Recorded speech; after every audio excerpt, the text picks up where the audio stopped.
Well, welcome. We have Olga Dikajee. I knew I would do.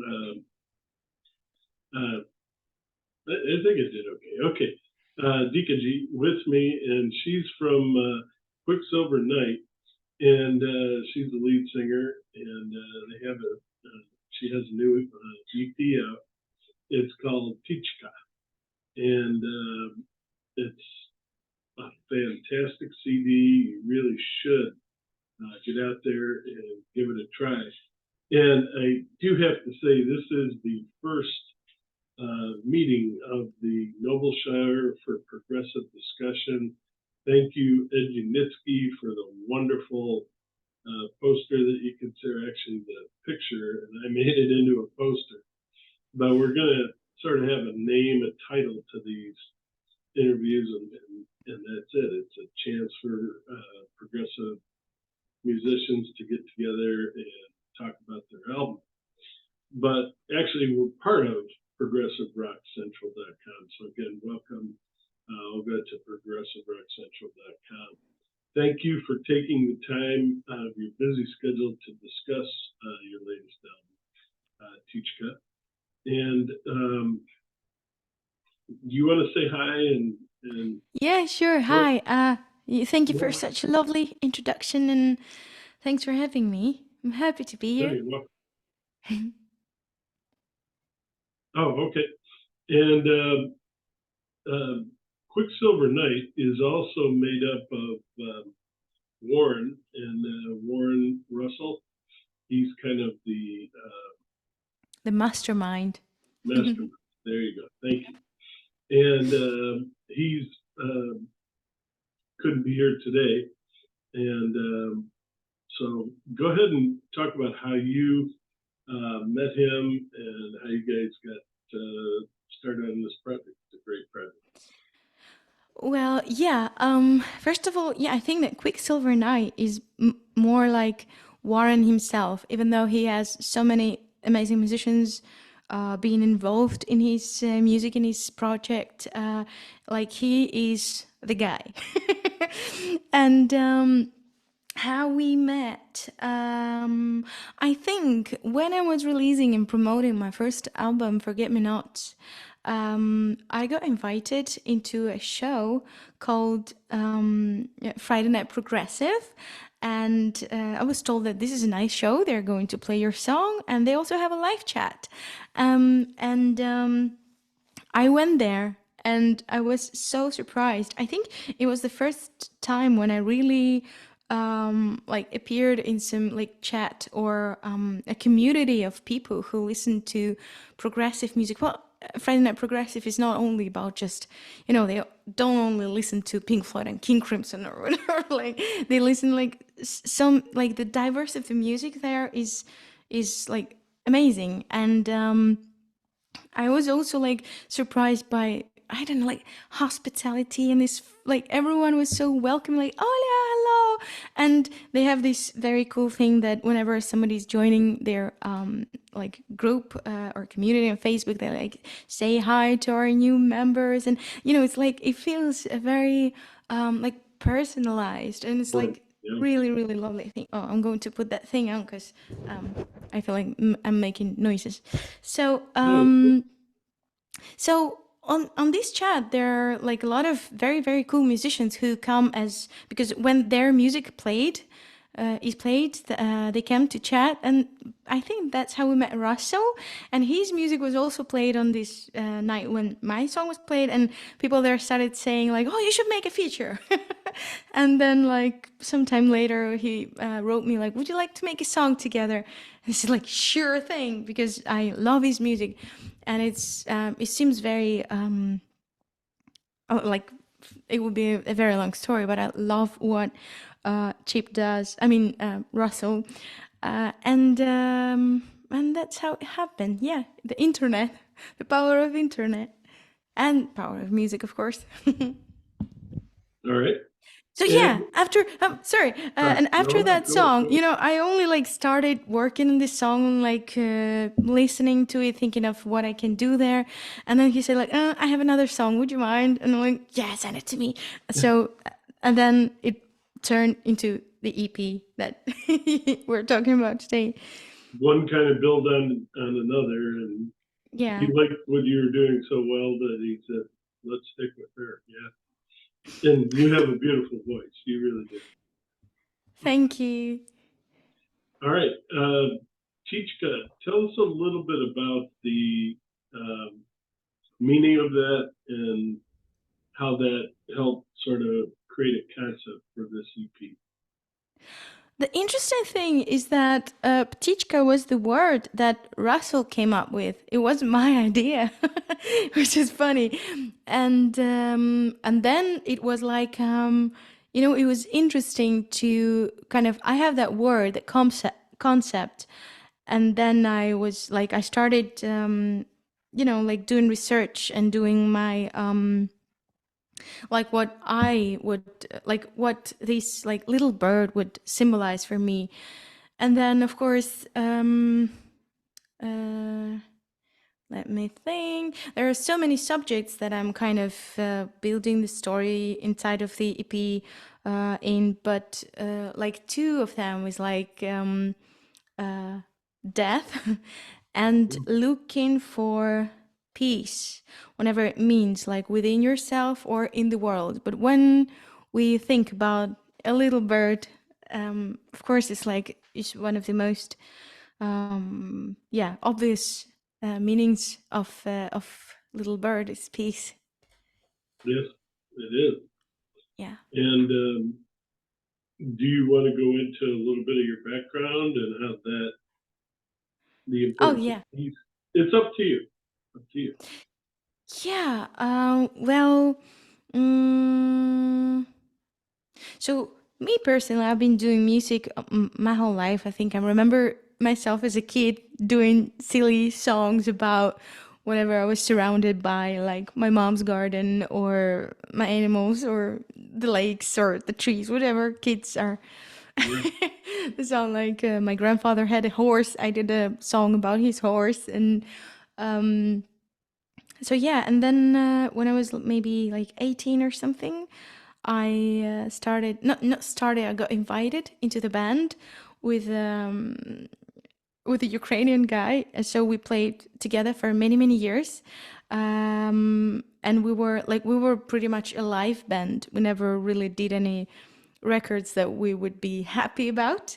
So I think that now we are got together again this year, and we are about to release a new album I pretty much soon. So this is like Oh, good. this is like this little story. This was like my first band where I got my first like life experience, touring experiences. We toured not super a lot, but yeah, for my age at this time, I was also a student. I was so young, and it seemed to me like a very big thing, a big adventure. Even though we were like, of course, very underground. Even though we had some cool moments at this time in this band, we I don't know, like we opened for Red Snapper, and like with this band and with other projects that I started to get invited in.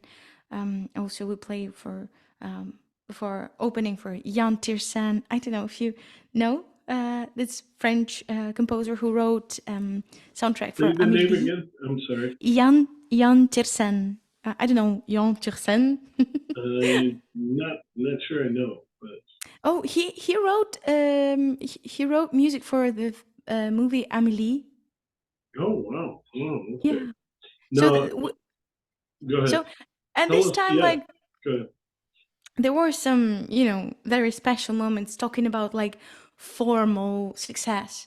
But what we really did a lot was like improvising, going crazy, doing crazy things. Like we were something like Massive Attack, but punk rockers. Oh So wow, yeah. But at the same very time, I cool. was yeah, we were super crazy. I don't even know. Like I never watch our like old videos because I'm like, like I can't look at it because this is crazy. Um, but I was also always very much into classical music and to combinations of like into basically into symphony metal. I loved bands like Nightwish and Epica with Interpretation. You know this. I don't Very know good. Yes. this kind of music, and Taria and Simone, who are the lead singers. They were so inspiring for me that at a point I realized that also I didn't play any instruments like seriously. I could play some keyboards or stuff, but I didn't have any like basic music education.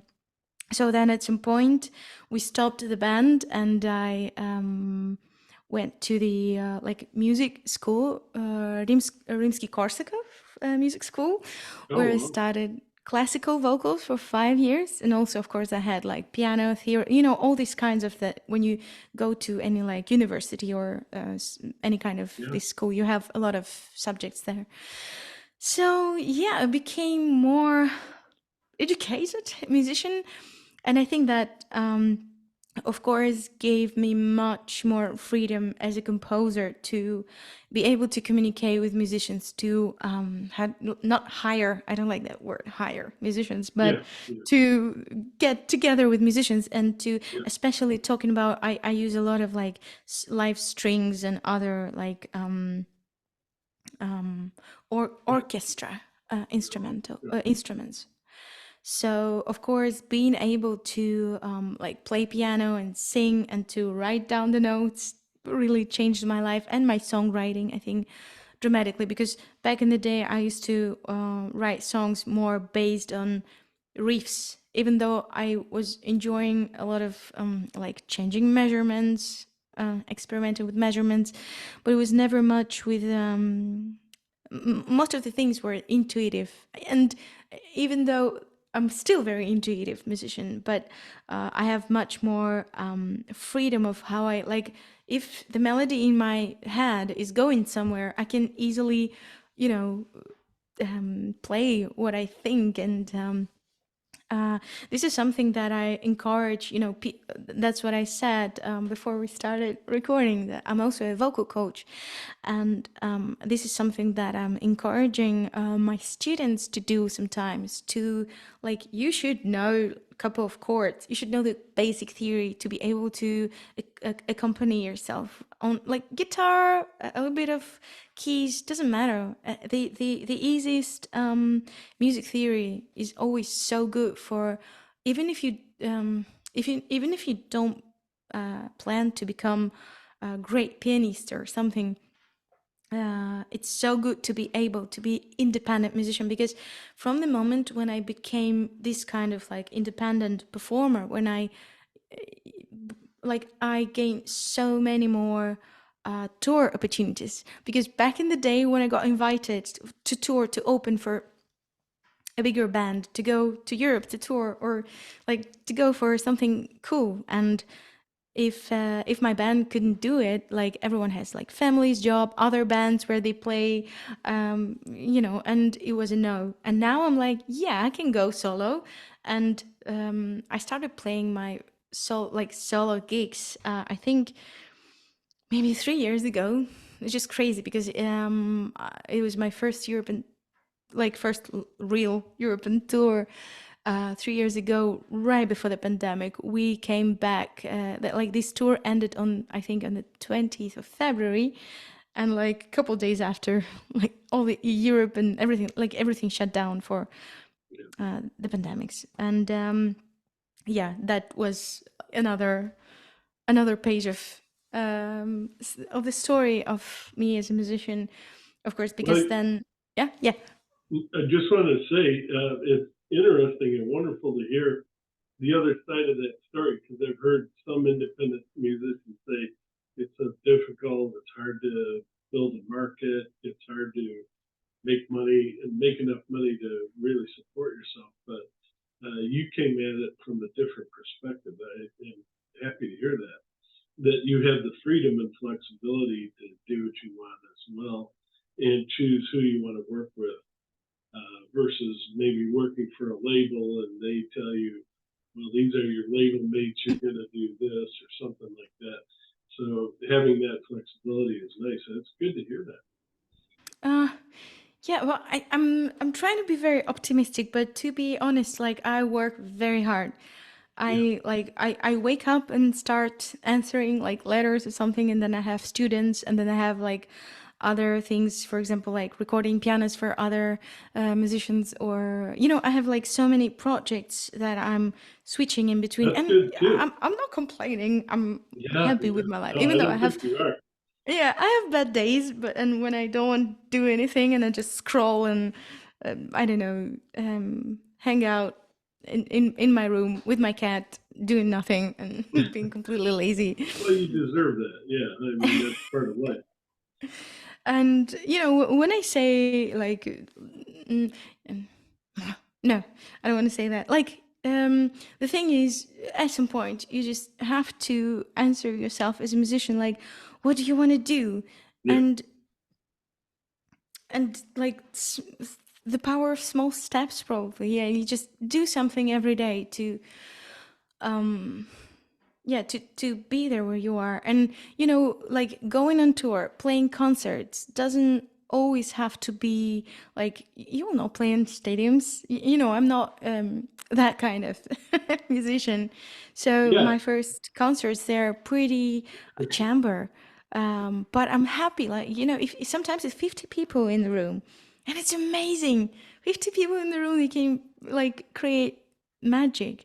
And it's like me, the piano, maybe a violin, and I'm singing. And sometimes sometimes chamber concerts, they they can create like the magic that can happen there, like in between the audience and the artist, is Yes, incredible sometimes. So I'm just saying that people shouldn't underestimate like those like smaller tours or yeah, smaller concerts.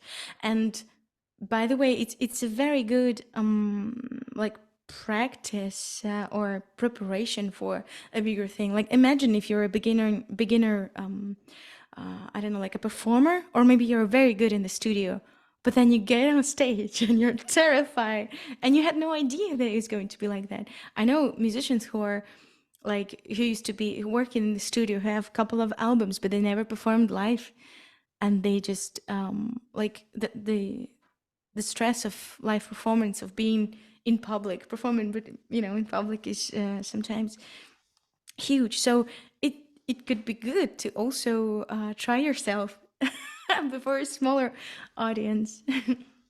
all right. Like me, she is a teacher, and you've talked a little bit about it, but go ahead and uh, tell everyone, what type of teaching you do, and if you want to invite everyone to join and maybe come on in as students, future students, you're Yeah, welcome. sure. I think I like first people started to asking me if I do like if I coach people, and at some point I was like, no, I don't know how to teach, because like there are better teachers. And well, I always have this thing like I'm shy, and I think that there's always maybe there's a better teacher who knows better. um, but then I met people who were like, no, I want you to be my teacher. Can you like I'm okay with what you have to give. And that's how I have my first students. But then of course I got like this education, and with through the years of coaching, I like found my way of doing it. Well, mostly it's vocals, of course, but my like going through my experience, I realized that a lot of people who want to learn how to sing better, or how to control their voice, their breath, their like this whole system, the vocal thing. Um, Also um, like stress tolerance, this stage Yeah, uh, thing. that's a big I one. Yeah, stage Yeah, four.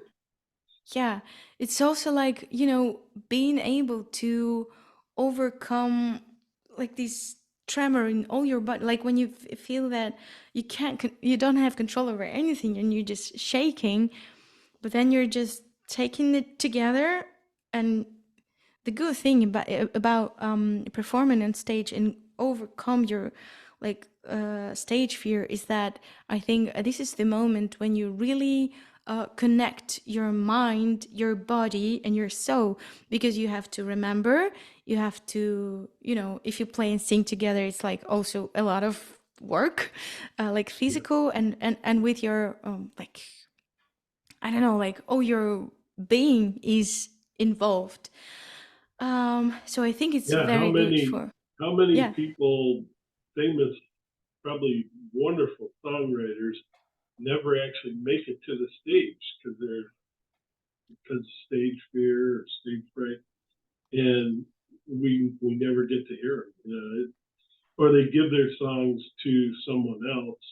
Here, you Yeah, sing them because I it's feel true. more comfortable with you, and I don't feel good about getting on the stage. But had they done that, they could be rock stars, but just that fear. Yeah, that's good. You help people overcome that.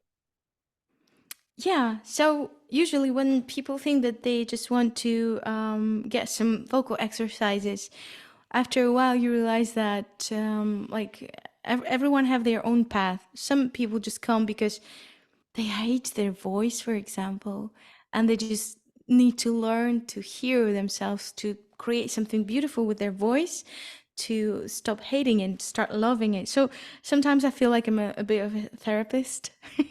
Oh yeah, yeah. There's a lot of that. Yeah, because you really need to find your way to any student, because some people are so shy Yeah, and they have brilliant voice, yeah, good hearing, but they're so like shy, and they're I don't know, reflecting, is that yeah, a word? Because they yeah, have so many thoughts at the same time. Oh, I look stupid, I sound stupid, I'm sweating, oh, everybody's seeing that I'm sweating, like all those kind of things that come to your mind when you're trying to just make a sound. So yeah, when usually when people come, it turns out that they need something more than just vocal warm-ups. Also like some piano or maybe an ukulele, some simple way, yeah, to accompany themselves, to be able to write songs, maybe to improve their English, for example, or to there was something else. And even with doing vocal exercises, I think it's already, because most of them are so silly, like yeah. most of like vocal exercises They are so silly. And sometimes I tell students, like, it's okay, like that the vocal exercises are so silly, because you should feel that embarrassed now, and you should like overcome. You see, you feel embarrassed, but the ground didn't, I don't know, explode under your feet. You're still Yeah, alive. The world is turning, and like life goes on, even though like we did this silly thing. So the more people like overcome that thing that like the world is still standing after they did something bad, like yeah. something wrong, it's very important. It's very important to do mistakes, and I think in everything you do. All right. Let me ask this: will you be touring the new album by Quicksilver Night?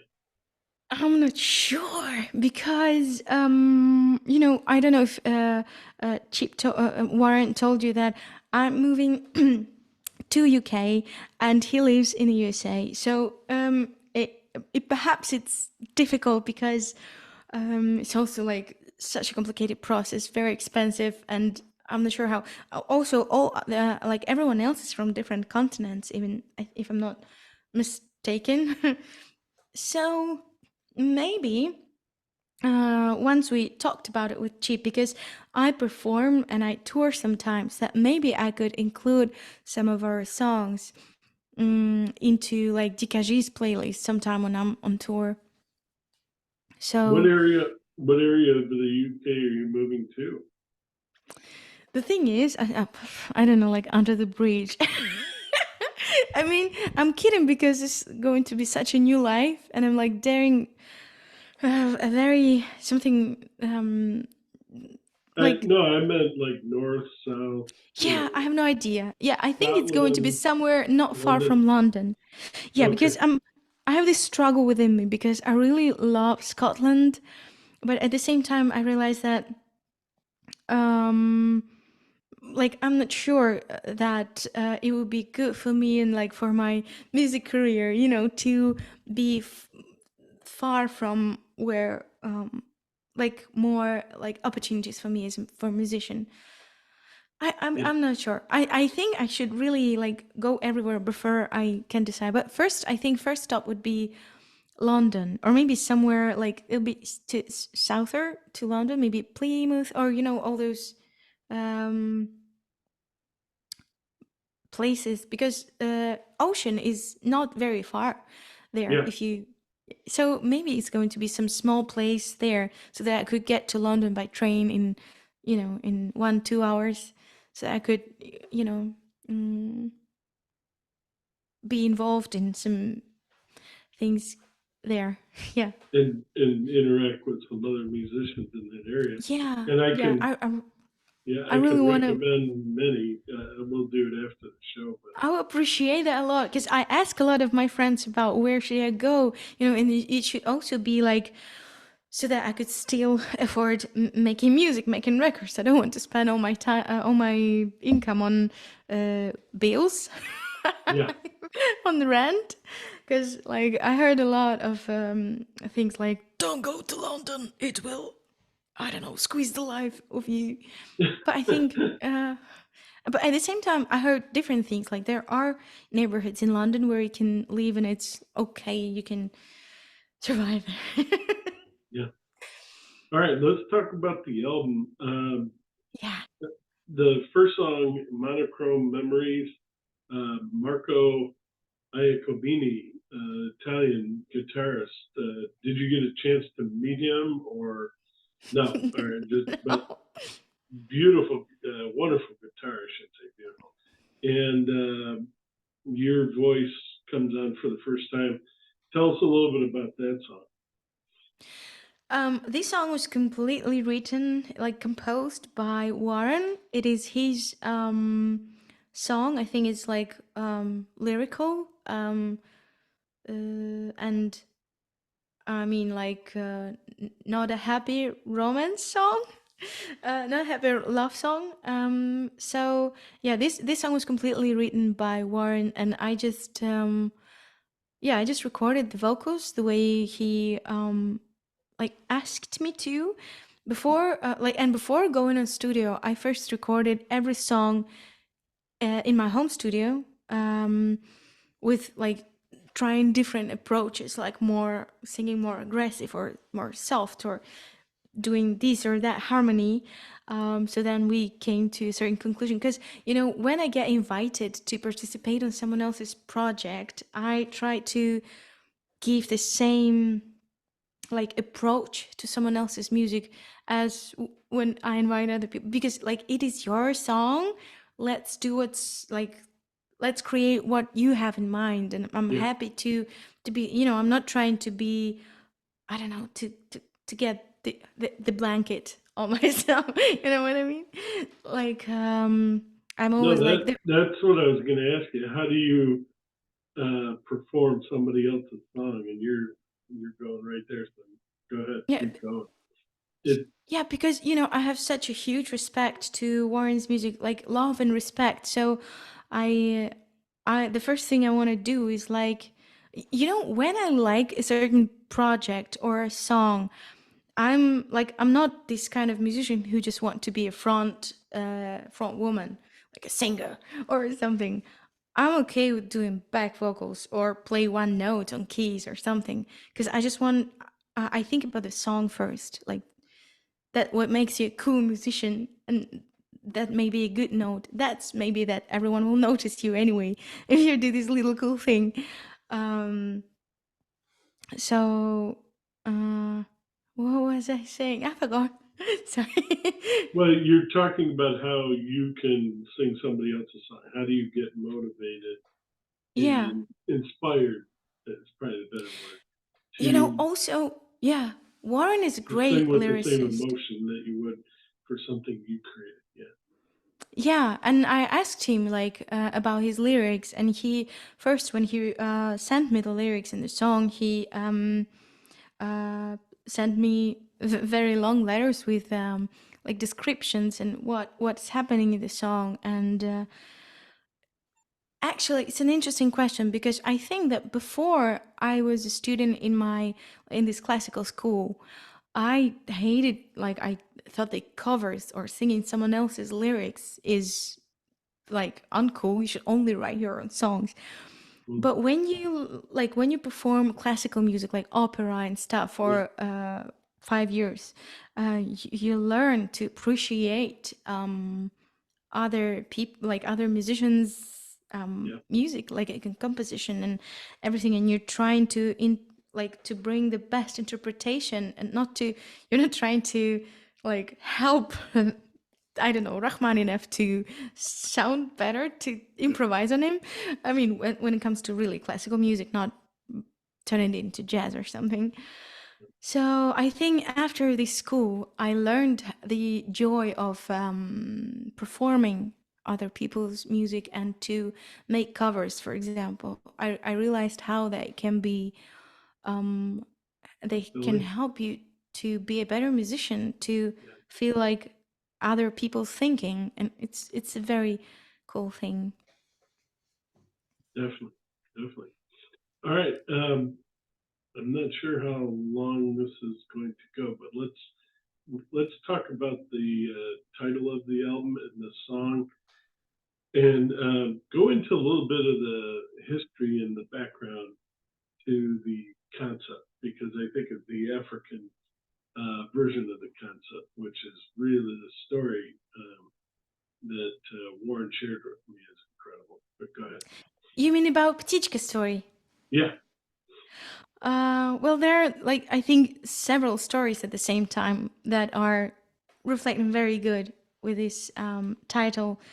I think, well, the interesting thing is that Warren was, like, he came up with this title, Pticka, and to me, it was like a task, like a composition task. I need to realize, like, what I have in mind, like how, because lyrics for Pticka, they are from me, and uh, I had like a couple things in mind because I was also like thinking on other songs at the same time already. So I've been reading some books at this time, and